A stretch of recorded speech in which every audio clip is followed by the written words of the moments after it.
Bonjour Emmanuel. Salut Henri. Vous avez fait bonne route? Excellente. Un peu Bien. de monde quand même. Eh oui, ça commence. Tout le monde est en vacances. Eh oui, oui, oui. Plus personne ne travaille, je pense. Et nous, on va aussi partir en vacances. Ah, c'est bien, oui. Ben, on n'a pas d'argent. Au frigidaire. On n'a pas d'argent. Non, ça On va c'est pas partir en sûr. vacances. On reste sur On va place. rester chez nous. Vaillant. On va rester terré chez nous. Bon, enfin, il paraît qu'il n'y a que 30% des Français qui partent en vacances, je crois que c'est quelque chose comme ça. Pareil. Ouais. On fera partie des 70% qui restent chez eux. Bien, alors on va faire un petit point quand même là aujourd'hui. On a ce blog maintenant donc à 7 ans. Et alors bon, le point annuel on le fait avant les grandes vacances, on le fait pas. 7 ans, c'est l'âge de raison. Hein. Oui, c'est l'âge de raison. Et on fait pas le point au 31 décembre, on fait le point à l'année de travail. Donc, ce qu'on perçoit, c'est qu'on a quand même de plus en plus de gens qui viennent nous voir, et notamment de gens qui viennent témoigner dans le blog. Au début, on avait, chaque fois que quelqu'un nous contactait, au début, les gens nous contactaient plutôt à travers des mails qui n'étaient pas publics, qui nous étaient destinés personnellement. Lorsqu'on répondait, on essayait de les inciter à écrire dans le blog, à raconter leur histoire. Oui, mais ils ont peur, ils avaient peur. Ils avaient peur, et puis peut-être c'est pas toujours facile de raconter son histoire, parce que bon, c'est compliqué. Non, puis ils ont peur parce qu'ils s'imaginent toujours qu'ils vont être sauvés par le gong. Oui, ils pensent toujours qu'ils vont comment dirais-je, faire pitié. Qu'on va leur pardonner. On va leur pardonner, que s'ils avouent tout, on va leur faire cadeau. Alors donc, les gens se méfient, ils ont toujours peur. Donc on n'a pas pu, on a assez peu de... On a nos amis qui écrivent, Francis et puis Philos, qu'on salue là au passage, mais bon, on aimerait bien avoir d'autres personnes qui écrivent, mais pour l'instant c'est pas le cas. Mais par contre, on avait donc ouvert, quand on a senti qu'il y avait une demande, on avait ouvert une rubrique qui s'appelle Vos témoignages, et dans cette rubrique, on a de plus en plus de témoignages. Oui. Et alors, ce qu'il y a d'assez incroyable, c'est que ces témoignages sont de plus en plus sur des sommes, je dirais, dérisoires. C'est-à-dire qu'avant, on avait des gens qui nous contactaient, des gens qui avaient de l'argent et qui avaient donc des problèmes. Ça se jouait quasiment en centaines ou en millions d'euros. Absolument. Bon. Cela a un petit peu disparu. Alors je ne sais pas si ça s'est arrangé pour eux, mais ils ont été remplacés vraiment par le tout venant, quoi. Je veux dire. Oui, par des gens modestes. Des gens modestes qui sont agressés la plupart du temps. Bon, la plupart du temps, on construit autour d'eux des sanctions liées à des petites fautes, mais vraiment véniales, des choses pas importantes. Hein. Mais on les assomme. Hein. Mais on les tue, parce que par rapport aux moyens qu'ont ces gens, ce qui leur est demandé les entraîne à la ruine. Pour de vrai. Alors, et donc ils sont déjà en état de fragilité, et je trouve qu'en plus les ruiner, mais c'est complètement dément. Donc ça veut dire que... Surtout pour des choses qui souvent ne tiennent pas la route. Oui, alors la plupart du temps, ce sont des fausses accusations. Voilà. Alors donc cette entreprise de Bercy est arrivée à un summum de l'injustice qui est hors du commun. C'est-à-dire que c'est vrai, vraiment, je n'arrête pas de le répéter, mais comme je sors, grâce à vous Emmanuel, de la lecture d'un livre sur Staline qui est tout à fait intéressant, j'avais lu des livres sur Mao Tse-tung, enfin, j'ai lu beaucoup de livres sur la difficulté de vivre dans une société qui a un dogme.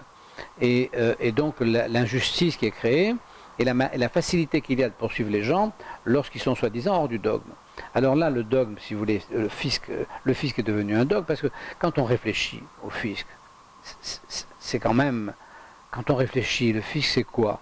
Le fisc c'est on amène au pot les sommes dont nous avons besoin collectivement. Ça devrait être pas important, parce qu'on n'a pas tellement de gros besoins collectivement. On a besoin effectivement d'une armée, on a besoin peut-être d'une police, à la limite d'une justice. Encore, il y a énormément de conflits qui pourraient se régler dans ce qu'on appelle un arbitrage, c'est-à-dire une justice privée. Hein. Donc on a besoin d'une justice pour la délinquance. Mais dans le secteur privé, on n'en a pas fatalement besoin. Donc on a besoin de très peu de choses, ça devrait nous coûter peu de choses et on devrait tous payer. Aussi bien riches que pauvres, on devrait payer une petite partie de nos revenus. Et au lieu de ça, on est face à une espèce de monstre qui dépasse des sommes absolument fabuleuses en nous faisant croire que c'est pour notre bien, et en réalité c'est d'abord pour le sien, et puis qui du coup a besoin pour nous piller de se trouver des excuses, parce que les impôts tels qu'ils sont fixés sont énormes mais pas suffisants quand même. Donc ce monstre fabriquent des faux impôts. Et ils fabriquent des faux impôts exactement comme dans des pays comme ça a été en Chine, et comme je pense c'est encore le cas, comme c'est aujourd'hui le cas en Turquie. C'est-à-dire qu'on vous fabrique une accusation, on vous prend dans un coin, on vous tabasse, vous avouez ou vous avouez pas, mais on vous inculpe d'une faute quelconque, et puis derrière la justice suit. Sans poser de questions. La justice est à la botte du pouvoir. Oui, elle prend pour argent comptant ce que le pouvoir lui dit. Ce qui est un peu le cas en France, le tribunal administratif par rapport à Bercy, hein, on est bien d'accord. Complètement. Hein, c'est Bercy... d'ailleurs pour ça qu'on réclame, nous, d'être jugés devant un tribunal civil et pas un tribunal administratif. Oui, et voilà, et puis d'être jugé avant que Bercy puisse prononcer sa peine. Bien sûr.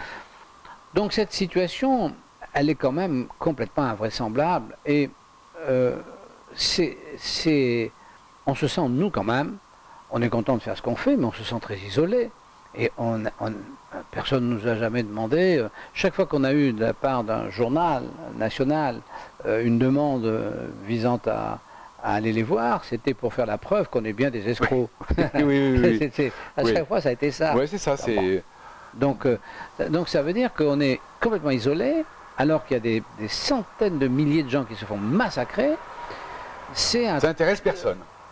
Mais si, je pense intéressant, personne ne bouge. Oui, mais ça n'intéresse personne officiellement. Je veux dire, les journaux, les médias, même les blogs bougent très peu. Hein, mais parce que je pense que la terreur est installée. Oui, voilà, c'est ça. Bien sûr. Je pense que la terreur est réellement installée. Qui allait défier le NKVD? Qui allait défier Bon, on savait très bien qu'on finissait en Sibérie. Et bien là, on sait très bien que si vous ouvrez un peu trop, vous protestez un peu trop, même, vous allez prendre un contrôle fiscal. Ouais. Tout le monde le sait, ça. Ça fait des années que tout le monde sait que mais on ne peut pas vivre comme ça, il y a un problème. Quand même. Oui, mais... moi je m'en fous pas parce que je suis âgé, mais si vous voulez, avoir travaillé moi toute ma vie, puis maintenant être finalement complètement ruiné gratuitement pour des choses dont j'ai la preuve que c'est faux, j'ai la preuve écrite que c'est des falsifications. Et malgré ça, ça ne sert à rien. C'est très impressionnant. Alors, ce qu'on va faire à la rentrée... On se retrouve avec les procès staliniens, hein, je veux dire, c'est exactement la même chose. C'est exactement ça. C'est exactement la même chose. C'est la justice inquisitoire, injuste, qui part d'un concept. Vous êtes accusé d'avance du fait que vous êtes accusé et coupable. Et coupable, évidemment. Voilà. Vous êtes coupable parce qu'accusé. Oui, c'est ça, coupable parce qu'accusé. Je ne sais pas qu'est-ce qu'a dit ça, mais c'est vrai. Bon, enfin, donc, ce qu'on va faire, alors, on considère que, alors, bon, là, il va se passer l'été, mais à la rentrée, on va faire citer à comparaître le directeur des services fiscaux de Bercy et son ministre. Le maire hein. Oui, est-ce qualité de représentant de Bercy. On ne va pas les faire citer personnellement, évidemment. Hein, on va les faire citer parce qu'on va attaquer Bercy, et pour attaquer Bercy, il faut faire citer est-ce-qualité les responsables de Bercy. Quels reproches on fait à Bercy? On en a fait deux. Le premier, c'est d'avoir installé une concussion en bande organisée. Alors vous savez, la concussion, qu'est-ce que c'est? La concussion, c'est lorsque un fonctionnaire demande à un particulier, à un citoyen, une somme qu'il ne doit pas. En principe, la concussion vise des sommes demandées par le fonctionnaire pour lui.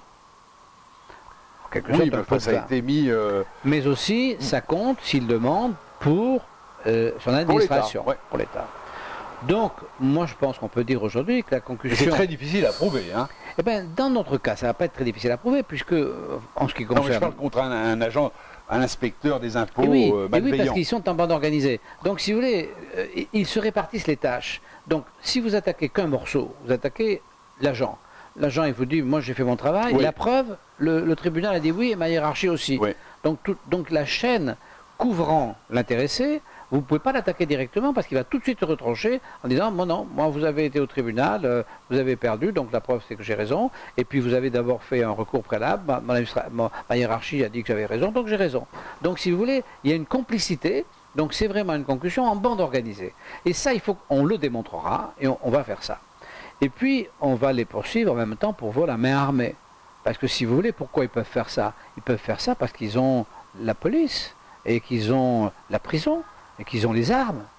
Donc, dans le journal de ce matin, un Nigérian, je crois, qui, toutes les nuits, enlève les terrasses des cafés à Montpellier, et qui tous les matins les met. C'est-à-dire que c'est un homme qui travaille le soir à partir de... Enfin, qui doit travailler de minuit à 8 heures du matin sans interruption, qu'il enlève les terrasses sans doute vers 10 heures, et puis il les remet vers 4-5 heures du matin. Très bien. Cet homme ne fait pas ses déclarations. Bon, il a tort, hein, donc il faudra quand même qu'il paye quelque chose, ça me paraît normal. Mais là, il est en prison. Donc, si vous voulez, il est en prison. Alors, je pense que là, pour le coup, l'État... C'est pire qu'un braquage, hein.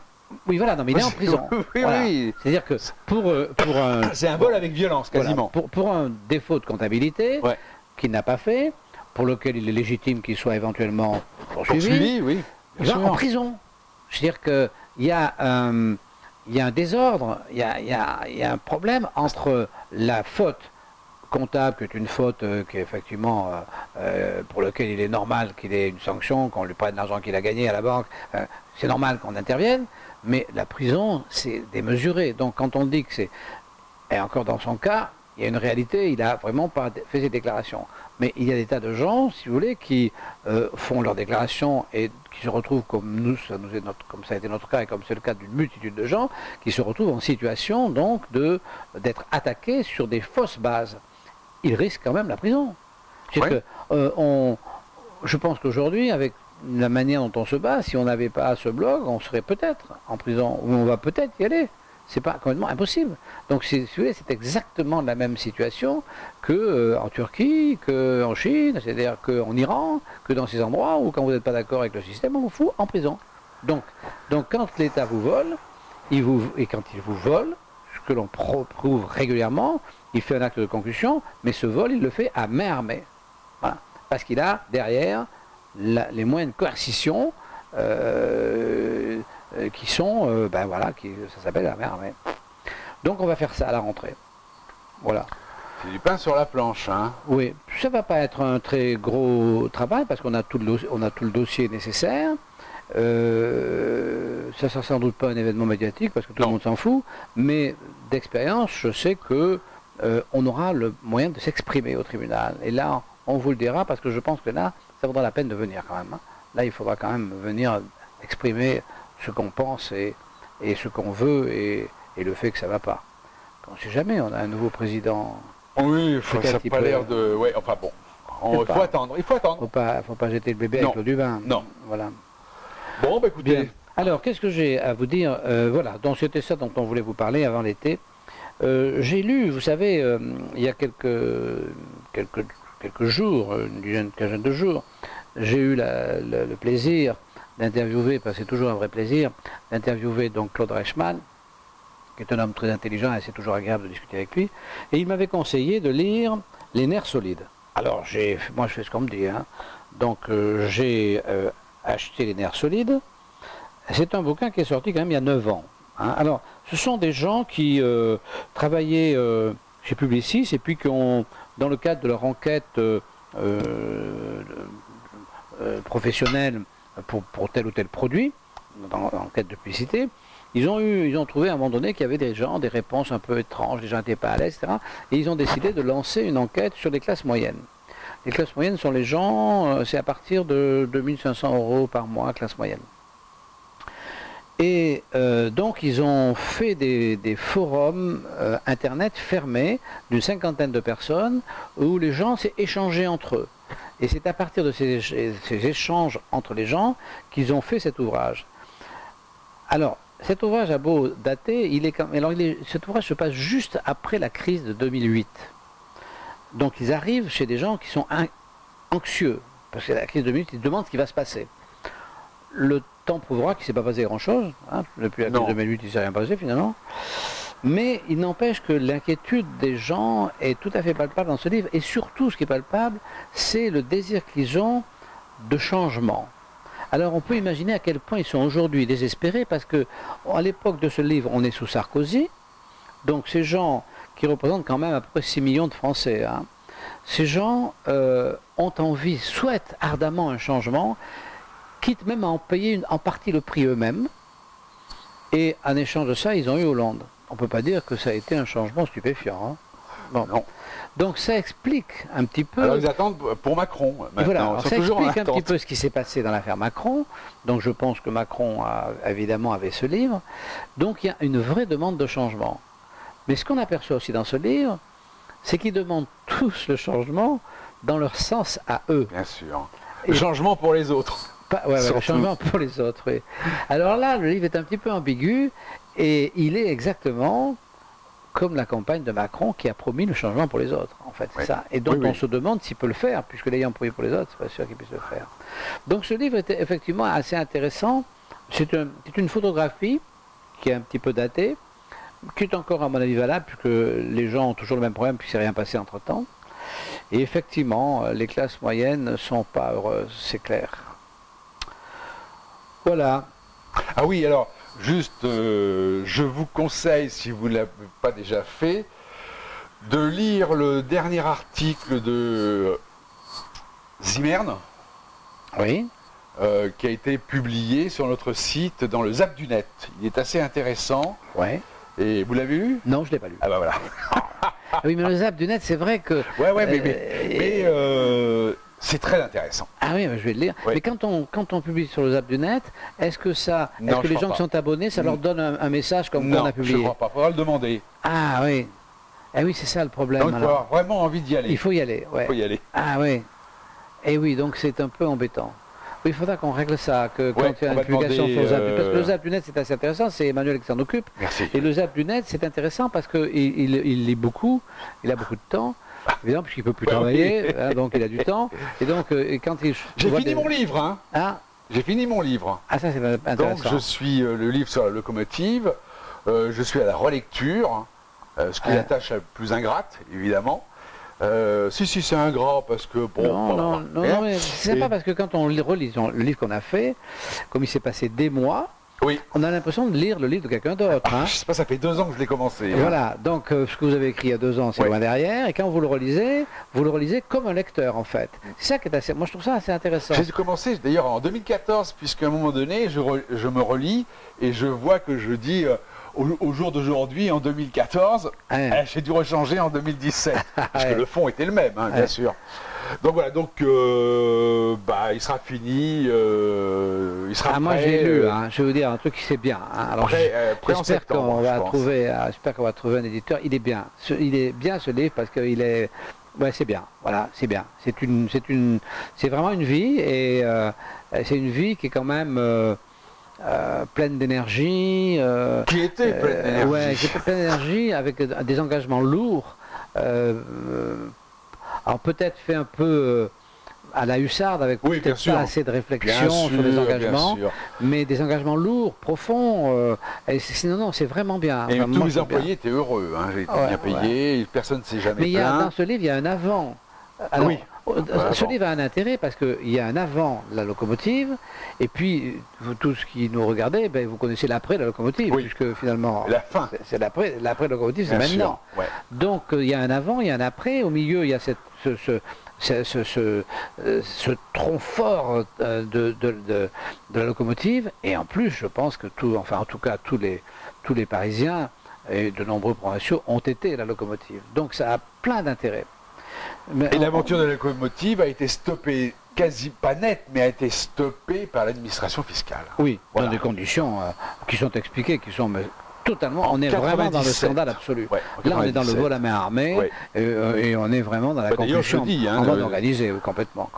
Bon, et bien voilà. Eh bien, écoutez, on vous souhaite de bonnes vacances, et puis on vous dit à bientôt, peut-être après le 15 août. À bientôt, au revoir. Au revoir.